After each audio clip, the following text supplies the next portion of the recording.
दादी आज कौन सी कहानी सुनाओगी?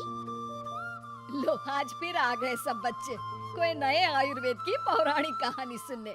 डॉक्टर साहिबा बताओ आज कौन सी कहानी सुनाओगी? बच्चों आज मैं तुम्हें लक्ष्मी विलास रस की कहानी सुनाऊंगी। वैसे तो हमारे शास्त्रों में कई सारी कहानियां हैं, पर लक्ष्मी विलास रस की कहानी बहुत अनोखी है।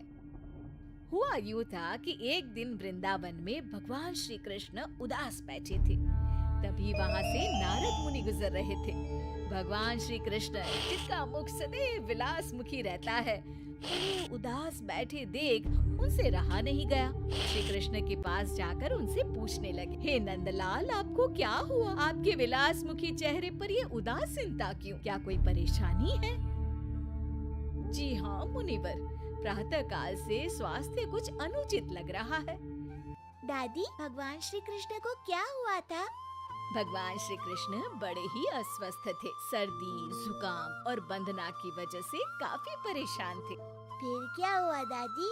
क्या भगवान श्री कृष्ण डॉक्टर के पास गए? आगे तो सुनो। नारद मुनि जैसे विद्वान के होते हुए किसी और की क्या आवश्यकता?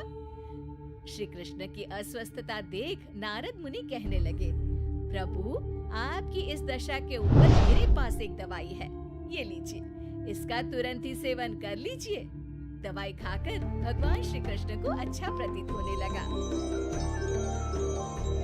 हे मुनिवर, ये तो बहुत अलौकिक दवाई दी आपने। जी प्रभु, इस दवाई का उल्लेख आयुर्वेद के ग्रंथों में आया है और अब जो आपको इसे देने का सौभाग्य मुझे मिला है, इसलिए भविष्य में इसे नारदीय लक्ष्मी विलास रस के नाम से जाना जाएगा। अब ये नारदीय लक्ष्मी विलास रस क्या है?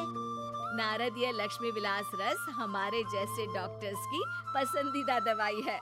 इसका सेवन सर्दी, जुकाम, बंधनाक और अन्य लक्षणों पर असर दिखाकर वही चुस्ती, फुर्ती और ताकत लौटाता है। फिर हमें कौन से नारद मुनि से देंगे?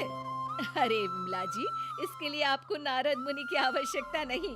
संपूर्ण विश्व में नंबर 1 आयुर्वेद कंपनी डाबर इसका निर्माण करता है। डाबर कंपनी द्वारा निर्मित रस रसायन औषधियों की श्रृंखला में नारदीय लक्ष्मी विलास रस सम्मिलित है। तो ये थी डाबर लक्ष्मी विलास रस की कहानी।